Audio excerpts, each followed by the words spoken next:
Bienvenidos sean, donde quiera que se encuentren. Bienvenidos a este Arte, Café y Letras. Y en esta ocasión vamos a tomarnos un café con el que estamos pendientes, por supuesto, con nuestro invitado, nada menos que con Daniel Castillo. Quiero contarles que Daniel es un gran amigo de Poetry Slam Shela. Eh, Realmente es alguien que nos ha apoyado de una manera sin ningún interés. Ha participado con nosotros en 2 ocasiones y por lo tanto lo declaramos slammer honorario. Y realmente todos le tenemos admiración por ese estilo que tiene claro, directo, contundente, pero de alguna manera destaca su pasional, su sentido pasional en la poesía, ¿verdad? Y en el caso del cuento, pues en una redacción bastante lúcida y diáfana. Pero ya nos pusimos serios, yo no quiero que nos pongamos serios. Bienvenido, Daniel. Muchas gracias, María Elena. Un gustazo estar aquí con usted en esta entrevista. Y como le dije al principio, qué bueno verla y empezar el año con esto. No puedo pensar en un enero mejor. Y nada, gracias por el espacio, gracias por invitarme. Y de verdad le reitero mi más honesto agradecimiento por invitarme. Pues de nada, nosotros somos los honrados en esta ocasión. Pero antes de empezar en forma, quiero decirles, este Arte, Café y Letras es una idea original y una producción de Gustavo Adolfo Recinos. En mi caso, en el pasado me desempeñé como comunicadora, también en alguna ocasión fui directora de TGQ, La Voz de Quetzaltenango, y también trabajé en varios medios en sus inicios hace ya muchos años. Y esta es una manera de platicar, de conversar. Realmente la entrevista es un arte muy difícil y realmente esto más que una entrevista, estimados amigos, es una conversación con la intención de llegar a él, al ser humano. Daniel, ¿cómo usted cuando envía su hoja de vida, usted se define como alguien que ama, o en este caso que cultiva tanto la poesía como la escritura? Pero recuerdo que cuando estábamos una vez reunidos solo nosotros y no teníamos ninguna transmisión al aire, nos contó la anécdota de por qué usted empezó a escribir. Claro, claro, se acuerda que lo habíamos hablado. Para mí fue un descubrimiento total, porque a veces uno tiene objetivos, algunos un poco más nobles que otros, y uno tiene que encontrar las formas o los medios de llegar y de poder encontrar ese resultado querido al final de todo lo que hace. Y yo les contaba a ustedes y me acuerdo, nos reímos muchísimo porque la base de la historia, en este caso, era una maestra de grados inferiores de mi colegio y una apuesta que hicimos entre todos de a ver quién conseguía sacarla a tomar un café o a ver una película y conseguía besarla. Imagínense la diferencia de edad que había entre unos niños de primero básico, segundo básico y una maestra ya con 2 o 3 años de trabajar en el colegio, que era la que veíamos pasear con los niños pequeños en el patio del recreo. Y entonces, ¿cómo vamos todos ideando estrategias para llegar a ella? Tratando de salvar las distancias enormes que había en la edad. Y fue así como yo descubrí que a través de cosas que le podía escribir podía llamarle la atención. Y es increíble, yo creo que esa fue la lección más importante de todas, la que me vinculó finalmente a la escritura creativa, porque fue la que me abrió los ojos para darme cuenta que el poder de las palabras es absoluto. ¿Y qué fue lo que usted le escribió esa vez? Pues si me dice que tenemos tiempo, yo cuento más o menos con detalle. Yo recuerdo que hicimos la apuesta con mis amigos, nos sentamos en la clase a platicar, le aseguro y lo aclaro, yo no fui que, bueno, mucha, el que con la maestra, pues se lleva el premio del bote, y el bote era una cantidad de dinero que íbamos a poner cada uno, y que al final, pues quien ganara y quien pudiera demostrar fehacientemente que había estado saliendo con Lorena o que le había dado un beso, pues se llevaba el dinero que habíamos puesto todos. Y era muy complicado, como dije antes, entrar a hablarle porque ella nos miraba como lo que éramos, ¿no? Un grupo de niños alebrestados y traviesos y con pocas ideas y con poca seriedad. Y en ese entonces yo me acuerdo de haberla agregado a Facebook y haber esperado en una computadora que teníamos la familia, que era la única que teníamos en ese momento y que usábamos por turnos. Recuerdo haber esperado muchísimo tiempo que aceptara mi solicitud de amistad. Y cuando finalmente la acepta, me voy directo al chat, la veo conectada, le escribo y pues me doy cuenta que responde con monosílabos, ¿no? Y cómo está bien, eh, qué tal el trabajo, bien, qué está haciendo, nada. Respondiendo súper cortante y con una gana de matar la conversación ahí mismo. Y es ahí donde yo tengo que idear o me veo obligado a llamar la atención de ella. Y fue así como yo empecé a ponerla en circunstancias muy extrañas. Yo le empezaba a contar historias ahí mismo. No sé ni de dónde salió esa vena de quererla llevar a ciertas historias en las que estábamos juntos, en las que de la nada descubríamos una casa abandonada, un hotel abandonado y entrábamos a explorarlo. Y yo hacía descripciones muy minuciosas de los espacios con mucha riqueza en texturas, en colores, en sabores, en sensaciones, en impresiones, ¿no? De cómo se sentían los interiores que íbamos descubriendo. Y yo me daba cuenta que después de mandar un párrafo, inmediatamente escribía siga, ¿no? Y estaba pendiente de la pantalla y creo que tardó poco más de 3 o 4 días en esta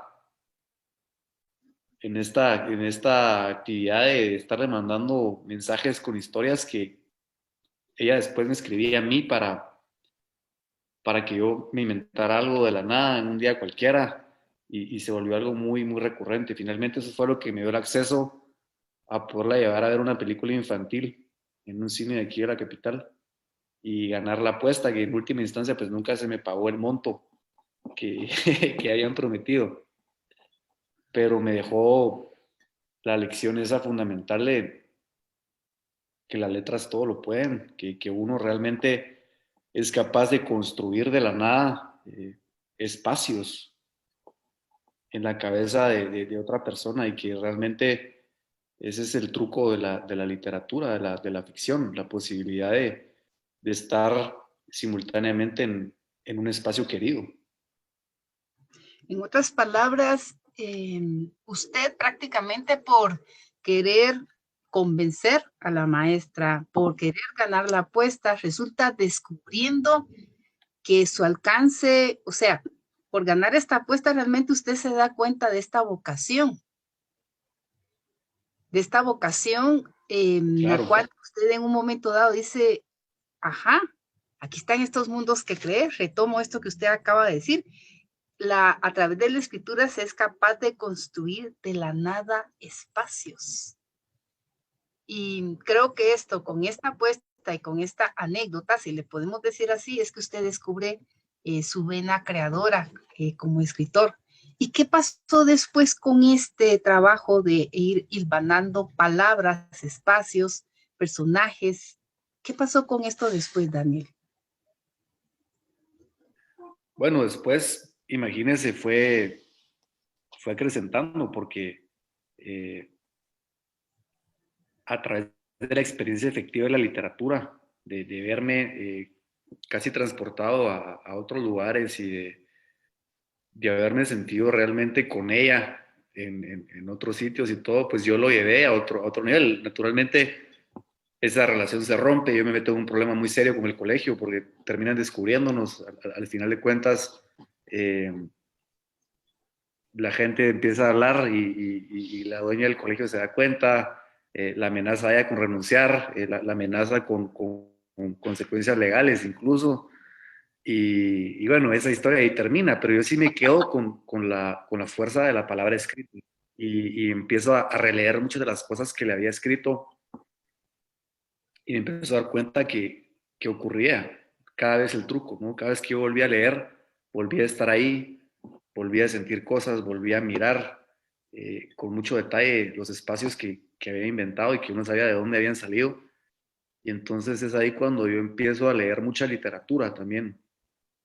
Empiezo a interesarme por comprar muchos libros o tal vez la lectura obligatoria del colegio ya me empieza a llamar más la atención porque me doy cuenta que esta gente que escribe y que publica y que nosotros leemos obligatoriamente porque es lo que manda el curso de idioma español, eh, empiezo a darme cuenta que tengo algo en común con esa gente, ¿verdad? Y que hasta cierto punto, en una forma muy prematura, muy incipiente, eh, me estaba sucediendo lo mismo a mí. Me había sucedido lo mismo a mí en una experiencia propia que tuvo que ver con Facebook y a ellos les ocurría en una base diaria porque lo hacían un oficio.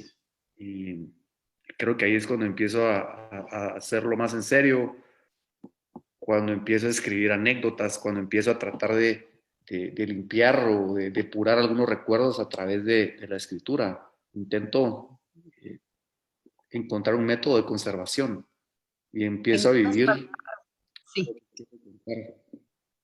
En otras palabras, usted se da cuenta que realmente estamos hablando ya de un oficio serio y por supuesto tiene que ir de la mano con las letras, definitivamente, con esta preparación, con ver hacia atrás.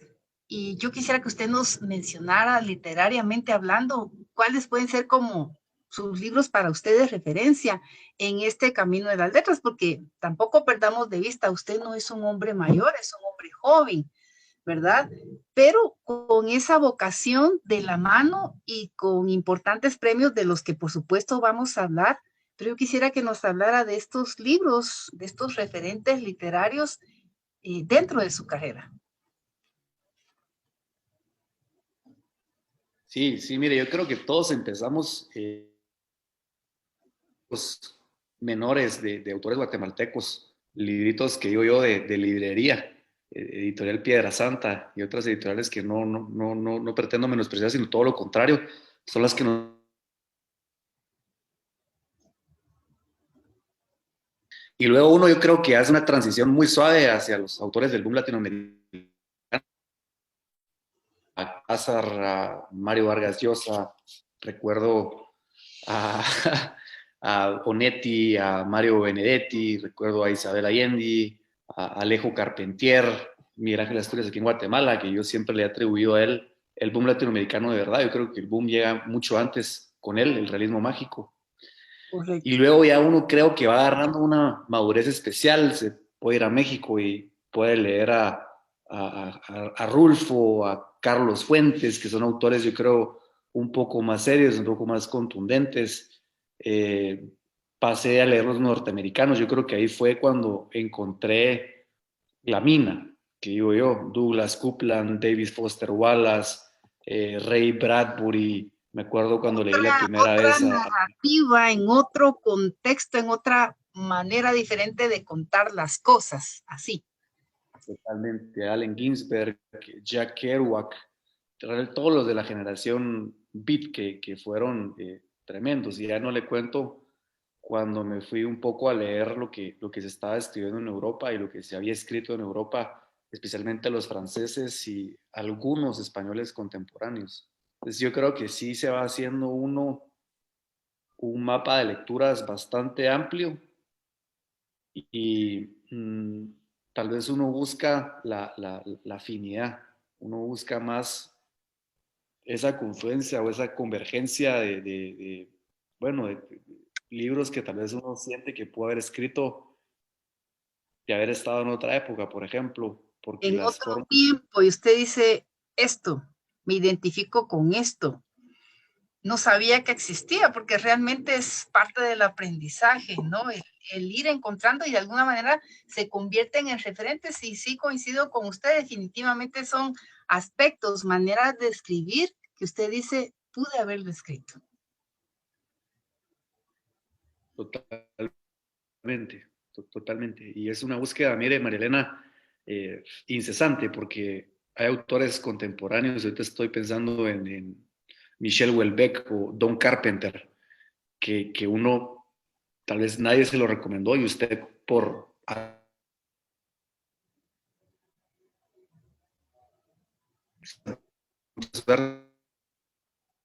escondido y hay descubrimientos diarios.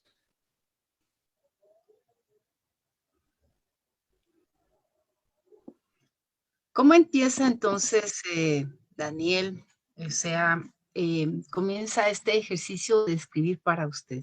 ¿Qué hizo con estos primeros manuscritos iniciales después de esta anécdota que usted nos cuenta y que usted descubre que efectivamente es un creador de historias? ¿Qué va pasando con esos manuscritos a la par de las lecturas, a la par de encontrarse? Porque uno busca libros, pero uno se encuentra en ellos, ¿verdad? A la par de irse encontrando en esos libros y a la par de escribir, ¿qué va sucediendo con ese mundo en el que paulatinamente se va creando al escritor? Claro, mire, pasa algo muy interesante, María Elena, y es que empieza uno a orientar su vida hacia las cosas que quiere contar. Entonces usted agarra todo lo que hace y lo está viendo como una historia en potencia, ¿no?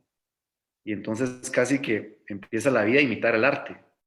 Y empieza uno a tratar de dar forma a sus días, a tratar de dar vida a sus ideas, a sus viajes, a sus amistades, a cualquier tipo de aspiración, pensando que un día se va a sentar a escribirlo. Y entonces todo empieza a ir mejor, ¿verdad? Porque hay una especie de empuje que en vez de limitarlo a sentarse y a imaginar historias, lo lleva a encontrarlas en la calle. Y yo creo que eso lo tuve a raíz de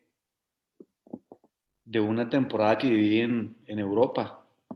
Eh, Creo que leí autores muy influyentes, empezando por Henry Miller y Luis Ferdinand Céline, que creo que ellos me arrojaron a las calles, me empujaron a encontrar historias porque las había en todas partes y solo hacía falta salir y buscarlas y topárselas, ¿no? Para después sentarse y ahí sí escribirlas. La sordidez de Miller, de alguna forma, en varias de sus novelas, por ejemplo, ¿verdad? Totalmente. Es la historia de Henry Miller con Anaïs Nin, por ejemplo, y uno después lee a los dos, porque uno puede leer a Anaïs Nin y uno se da cuenta que realmente es una ficción o es una literatura hecha desde y para la verdad. Eh,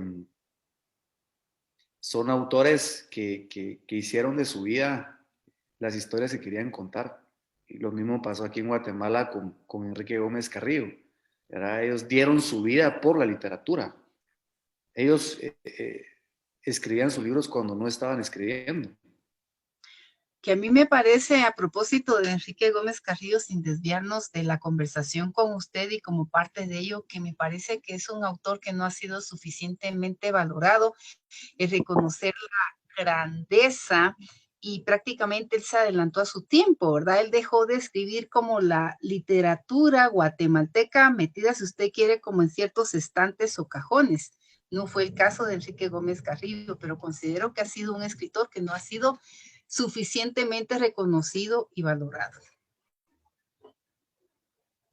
Totalmente de acuerdo, totalmente de acuerdo. Yo creo que él es, para mí, el mejor escritor guatemalteco, con diferencia, y no creo que estemos ante generaciones actuales o que vienen que vayan a quitarlo de ahí. Creo que Gómez Carrillo es otro nivel. Estamos hablando de otro personaje, estamos hablando de otro tipo de escritor, estamos hablando de un escritor de verdad. Y mire, uno agarra un libro de Gómez Carrillo, el que sea, da igual que sea un libro de crónicas o su famosa trilogía de 30 años de mi vida, y es un placer. O sea, uno siente hasta la delicia, ¿no? Como una miel en la boca cada vez que agarra un libro y lo lee. Es una experiencia que nunca decepciona. y sí, es un referente claro de esto que le digo, de intentar constantemente arte, de estar a la altura de las cosas que lee, de las cosas que quiere hacer, porque sabe que las va a contar y que además las va a contar con mucha propiedad. Y como estamos hablando de contar historias, ¿en qué parte entonces aparece la narrativa de la mano con la poesía, que es otro género que usted cultiva? Claro, yo creo que van muy de la mano porque creo la poesía entra cuando las explicaciones son menores, cuando usted trata de describir situaciones mucho más abstractas, ¿no? Cuando usted tiene tal vez fragmentos o cuando usted encuentra un patrón en una forma de entender un lugar, de entender una persona, de entender un recuerdo. Y realmente creo el formato es mucho más rico por lo mismo, que es incompleto, ¿no? Creo el lector de poesía, además de tener una experiencia sensorial mucho más rica que el lector de narrativa, también desarrolla una especie de apropiación del poema que está leyendo, porque lo puede incorporar perfectamente a lo que le está pasando y lo puede relacionar de forma increíble e inexplicable a circunstancias que le son suyas y que nadie tiene, digamos, el alcance de arañar, de entrar tan adentro de las cosas que piensa, siente o recuerda. Y yo creo que eso es lo lindo de la poesía. No podría venir y separarlas porque creo que hay momentos donde la narrativa es el vehículo para llegar a contar algo y luego la poesía es el medio también único, ¿no? Yo creo que son manifestaciones distintas y sin embargo hay personas, Javier Payeras, por ejemplo, aquí en Guatemala, que es muy bueno para integrar las dos. Su narrativa es muy lírica, por ejemplo, ¿verdad? Y yo no puedo, creo, determinar en qué momento empecé por una o me interesé más por una que por la otra. Yo creo que es simultáneo y quizás en mis primeros momentos, los primeros experimentos tendían más hacia la poesía, pero por razones de brevedad, ¿no? Se me hacía mucho menos trabajoso escribir un poema y jugar un poco con las palabras, con la melodía de las letras o experimentar un poco con la métrica, el tamaño de los versos y creo que eso se volvió con el tiempo pues ya algo más secundario, pero al principio era un juego muy bonito. Era un juego muy interesante, aparte de poder jugar con las palabras, como usted dice, de plantear lo inexplicable por algún lado, porque definitivamente a través de la poesía nos sobran las palabras para quien la vive, por un lado, y por el otro lado usted lo manifiesta expresamente, cómo es que con la narrativa puede llegarse de una manera y con la poesía definitivamente se convierte en otra experiencia que necesita ser vivida. Y concuerdo con usted, no necesariamente tienen que ser procesos separados, ¿verdad? Pero como estamos aquí hablando del ser humano, ¿en qué punto, en qué momento entonces donde usted dice, bueno, hay historias que tienen que ser contadas, ¿verdad? La vida como arte, ¿verdad? Y de alguna manera se crea un personaje. Usted es un personaje como escritor y otra cosa es Daniel Castillo, el hombre, la persona que está atrás de ese escritor, de quien crea las historias. ¿En qué momento entonces aparece esto de los certámenes literarios? Mire, mi interés por los certámenes literarios viene justamente por el desprecio que yo veo de mi generación hacia los libros. Siempre lo he explicado. Las personas me preguntan mucho por qué no he tenido más incidencia editorial, por qué no me he volcado muchísimo más a intentar una publicación completa o que las he tenido, pero no ha sido nunca mi intención. Y es porque yo he visto cómo mi generación ha menospreciado, ha desdeñado la palabra escrita. No sé si es por una cuestión del entretenimiento, y por el avance tremendo de las tecnologías, pero he visto cómo hemos ido apartándonos de los libros y los hemos ido relegando a una especie como de objetos antiguos, de los que no sacamos nada, de los que solo, no sé, tenemos un recuerdo de una etapa del colegio en la que nos obligaban a leerlos. Y creo el certamen se vuelve para mí muy importante porque encuentro que hay interés y que hay una especie de expectativa que genera el certamen. No importa que a usted no le guste leer, no importa que usted no tenga un mapa de lecturas amplia o que no tenga antecedentes de haber leído mucho, ya usted, al enterarse de la existencia de un certamen y saber que van a presentar ganadores en 3 ramas, que va a haber público, que va a haber firma de libros, que va a haber un conversatorio, que se les va a dar un espacio para que digan sus ideas o para que expresen algo. Creo que esa expectativa es la que a mí me mueve más, porque entonces siento que sea lo que sea que vaya a participar ahí, va a tener un recibimiento mucho más justo. Y por eso soy un partidario absoluto de los certámenes, porque creo que logran hacer eso, logran captar la atención del público y generar expectativa. Eso es algo que me parece lindo, estar ahí y que llegue el día de la premiación, de la noche solemne y saber que cada persona que se movió para estar en ese lugar tenía un interés genuino en estar ahí y en conocer a los autores. Yo creo que eso es lo más lindo de los certámenes. Qué interesante su punto de vista. Antes de hacerle la siguiente pregunta, solamente quiero hablar un poco de la obra que ustedes pueden ver atrás, que está hecha en acrílica, algunas prácticamente en espátula y óleo. La obra es de mi madre, Elena Rodas, quien realmente nació en Santiago, Atitlán, Sololá, pero toda su vida artística la hizo acá en la ciudad de Quetzaltenango. Y realmente por eso ustedes ven que me encuentro en un taller de una artista.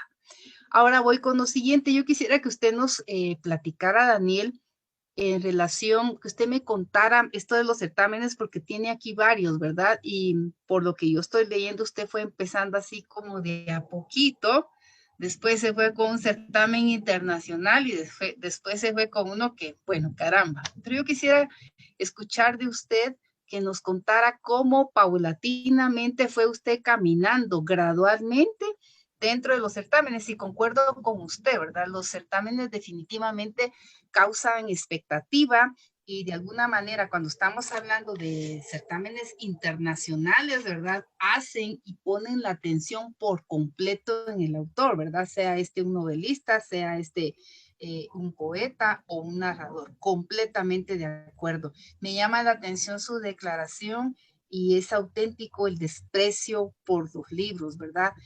Ahora a la gente mira con desprecio el hecho de, bueno, voy a buscar tal cosa, la voy a googlear, pero no es el hecho de, mira, aquí atrás tengo el libro, mira, aquí tengo el diccionario. Definitivamente, por un lado, nos hemos hecho la vida fácil, mas no necesariamente tener ese desdén por los libros y no se diga por los autores, por quienes están atrás de esas historias o de lo que nos tienen que decir. Entonces yo quisiera, Daniel, que nos contara usted mismo cómo se fue paulatinamente con los certámenes que usted ha ganado. Mire, Marilena, ha sido muy accidental. Ha sido muy accidental porque yo nunca, creo que nunca los busqué o nunca estuve pendiente, nunca tuve un calendario donde más o menos yo fuera viendo los certámenes que se celebraban y ver si llegaba todavía a No, participar. fueron surgiendo, en otras palabras. Personas que me decían a lo mejor porque sabían que yo escribía y entraban a la universidad y miraban en la tabla de anuncios alguna convocatoria y le tomaban una foto y me la enviaban a mí por WhatsApp. así han sido, creo, todos los certámenes en los que he participado. Le aseguro que no han sido muchos los certámenes en los que he participado, justamente porque me cuesta dar seguimiento. No estoy tan pendiente, se me han pasado 1000 fechas, a veces me lo han recordado, alguno importante o algo, y mire, se me ha ido la onda, no he logrado estar a tiempo, no, y por eso le digo, ha sido muy accidental. He tenido la suerte de haber podido participar en algunos y haber tenido pues resultados inesperados y realmente muy, muy queridos al final de cuentas. Pero todo se produce así, o sea, incluso el primer certamen que yo gano, que es en España, el Mario Benedetti, yo lo gané por un amigo de mi hermano, que se encuentra ese anuncio y solo me lo remite. Yo estaba creo que a 2 días de que finalizara la recepción de obras y yo no sé cómo, medio apurado, escribo un cuento, lo reviso, veo los requerimientos, me ajusto, meto mis datos en una, recuerdo que eran entregas impresas, imagínese usted, había que imprimir todos los papeles y por duplicado y después pues los datos de la aplica y que yo no entendía qué es eso de la aplica y pues todo secreto y hay que se vaya, ¿no? Por el correo, a ver qué pasa. ¿Qué sucede? Interesado por el... ¿Perdón? A ver qué sucede. A ver qué pasa, a ver qué pasa, sí. Y, y nada, así ha sido, creo que es muy satisfactorio. Y como le digo, lo que más me gusta es el interés, o sea, todo lo que se genera alrededor del certamen es lo que me ha mantenido cada vez que puedo y cada vez que me entero, porque ya le digo, soy muy despistado, pues enviando algo a participar. Eso ha sido mi paso por los certámenes, nada demasiado pensado, nada demasiado intencional, siempre por alguna persona que me recuerda o que me da la noticia de algo y pues yo ahí me pongo a ver si logro entrar a tiempo. Yo quisiera que nos contara, Daniel. Daniel es el ganador en la rama de cuento de los Juegos Florales Hispanoamericanos de Quetzaltenango del año 2019, justo antes de la pandemia. ¿Cómo impacta este certamen su vida como escritor?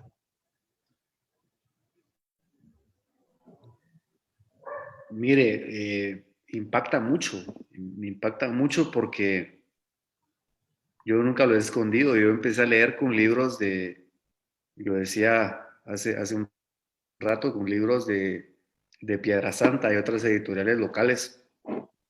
Y yo recuerdo mucho haber leído a Virgilio Rodríguez Macal. Y en esas lecturas, recuerdo ahorita Guayacán, Sangre y Clorofila, Carazamba, sobre todo Carazamba, eh, Jinayá, La Mansión del Pájaro Serpiente.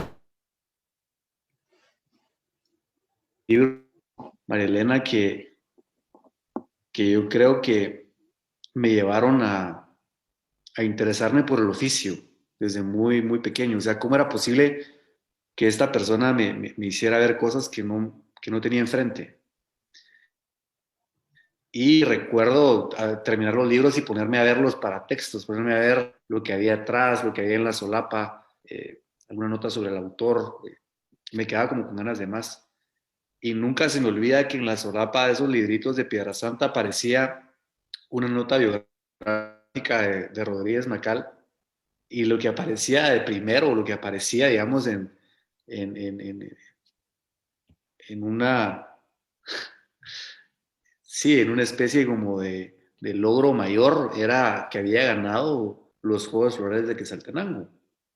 Entonces yo crecí con ese nombre en la cabeza sin saber incluso cómo era, cómo se participaba, cuáles eran los requisitos, o eh, viéndolo muy lejos, pues, ¿verdad? Pero con ese nombre en la cabeza.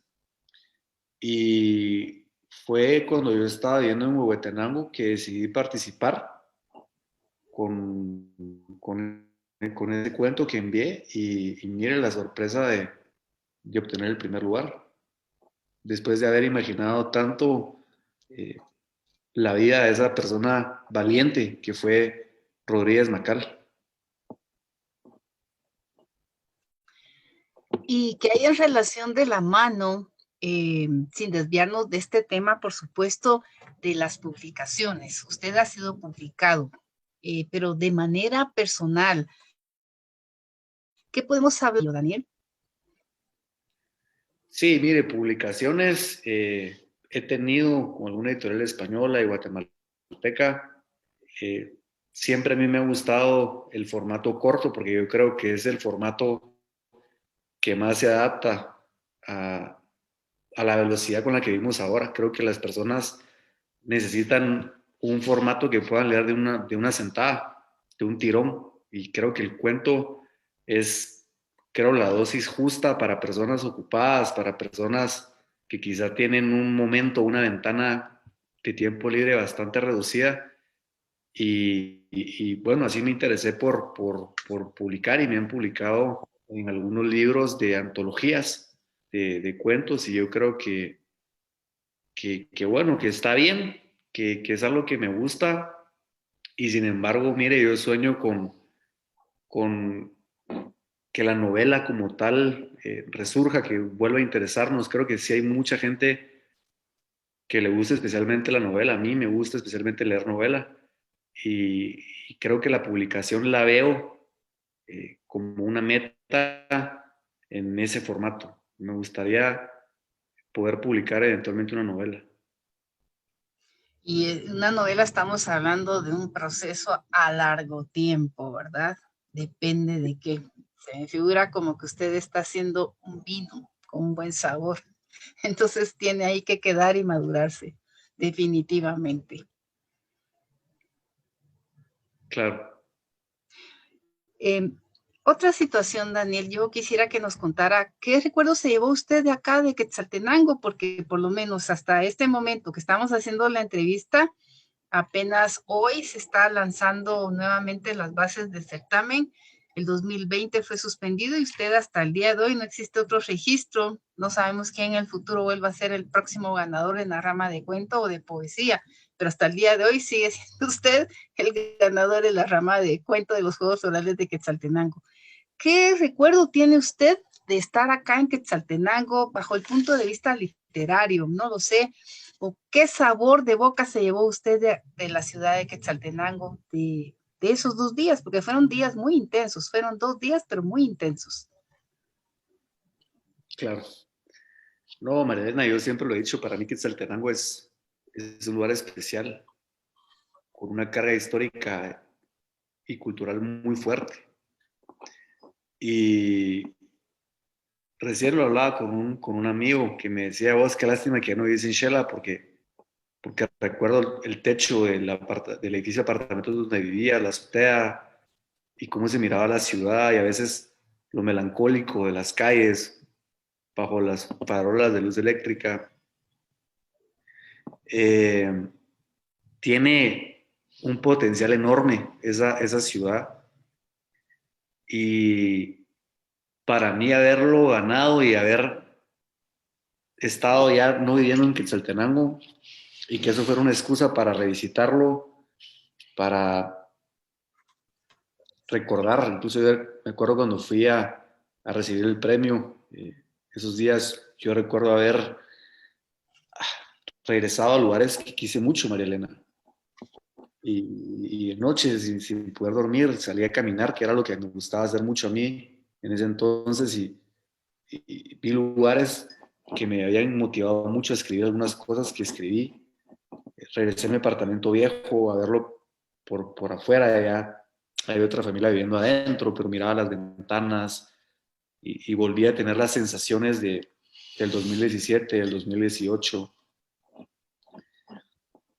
Mire, para mí, haber sido premiado ahí, haber participado en todas las fases, porque realmente los Juegos Florales Hispanoamericanos de Quetzaltenango son una experiencia bastante completa, no es solo el ir ahí al teatro y recibir el premio, sino es el contacto que usted tiene con las personas, como le digo, el interés de la gente. Creo que en Shela hay mucho interés por la literatura.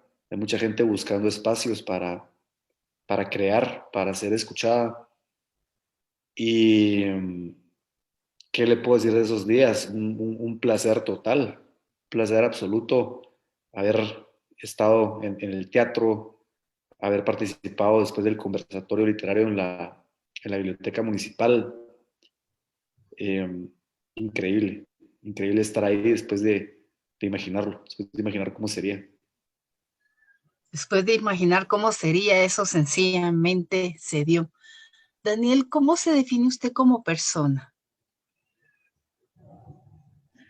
Buena pregunta, Marilena. Yo creo que si me apura le diría que soy alguien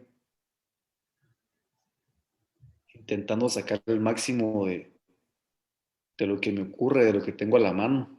Eh, Me interesa me interesa profundamente la vida de las personas, eh, encontrar la verdad de todas las cosas. Me apasiona encontrar belleza en lugares donde tal vez no la vemos o no estamos conscientes que la hay, pero ahí está. Eh, no sé, me definiría como alguien en búsqueda constante de conocimiento, María Elena, de experiencias y de historias. Eh, claro, es muy amplio, ¿verdad? Que le pregunten a uno y muy difícil de responder esa pregunta, cómo me considero yo como persona. Pero sí, le diría eso ahorita a bote pronto. Creo que soy una persona con intereses bastante profundos y con mucha pasión, siento yo. ¿Se considera usted una persona espiritual?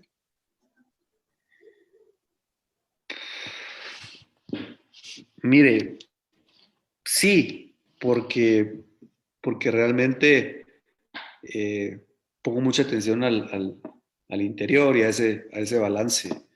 Y sí creo en la dualidad alma-cuerpo, creo en esa lucha constante que existe y que la búsqueda de la plenitud tiene que ver o tiene que pasar necesariamente por un bienestar espiritual. Eh, Eso desligado de cualquier religión, porque no practico ninguna religión, ¿verdad? Correcto. Y del otro lado tenemos al escritor. ¿Hay una dualidad con el escritor está aparte o se amalgama y el escritor surge de quién es Daniel? Yo creo que siempre va a surgir de quién soy, María Elena, porque uno no puede inventarse cosas ni aún escribiendo ficción. Y siempre lo he dicho, escribiendo en tercera o primera persona, uno siempre, y esto es un siempre, está diciendo la verdad. Y, y creo que justamente la literatura es linda porque mi personaje principal no es el personaje descrito en el libro, en una novela, digamos, de tercera persona o cualquier formato narrativo de tercera persona que escriba una persona inventada, sino yo creo que el personaje más importante siempre es el narrador. Eh, creo, creo que atrás de la voz narrativa siempre está la verdad y, y por eso yo le diría que en la literatura la separación entre el escritor y los personajes que trata dentro de un argumento es bastante borrosa. ¿Usted podría decir entonces que usted es una persona que está en búsqueda constante de la verdad? Y esta se manifiesta a través de la literatura. ¿Podemos decir así como una conclusión o como una de las tantas conclusiones en torno al cual usted está creando estas historias para ser contadas después? Totalmente, totalmente. Yo recuerdo que en una parte del discurso de premiación de los Juegos Florales yo digo que la literatura es nunca faltar a la verdad, aun cuando se cuenta una mentira, ¿verdad? Yo creo que la verdad es una cuestión mucho más de forma que de fondo y tiene que ver más con honestidad de cara a las percepciones que tenemos y a cómo describimos lo que sentimos, lo que hacemos, lo que pensamos, lo que queremos. Y, y me quedo yo también con esa conclusión que usted sacó. La dejamos ahí como parte o como corolario, ¿verdad? Al final. Como al final. Algo más que usted nos quiera contar, que usted nos quiera decir, que se nos haya quedado por ahí, porque todo el tiempo estuvimos demasiado serios, pero para nada esto es serio, porque también parte de la verdad es la diversión, ¿verdad? Encontrar el gusto por la vida y creo que eso es el gozo de escribir. Claro, no, Marilena, nada. Al contrario, yo tenía miedo de extenderme demasiado. ¿Se acuerda que lo habíamos hablado en conversaciones previas? Y bueno, y creo que fue el caso. A veces uno se extiende y de paso le mando un saludo a Gustavo y le expreso mi deseo por el bien de los que vayan a ver esto, que lo edite, ¿verdad? Que las partes aburridas que las saque, porque creo que hablé demasiado y creo que tal vez se le haga a más de uno algo larga la charla, pero es culpa mía, Marilena. De verdad que el espacio me parece una idea excelente. Voy a estar pendiente de otras personas que invite para escucharlos y para ver lo que tienen que decir. Yo de momento creo que ya dije demasiado y perdona a todos los que aburrí. Bueno, si llegaron hasta el final, definitivamente no se aburrieron. Yo de verdad quiero agradecerle a usted por ser nuestro invitado en este Arte, Café y Letras, una idea original de nuestro productor Gustavo Adolfo Recinos. Soy María Elena Marroquín y por supuesto es un placer haber estado con Daniel Castillo, a quien consideramos un amigo, un hermano de Poet Slam Shela. Hasta la próxima, Daniel. Hasta la próxima, María Elena. Feliz noche. Se cuida mucho.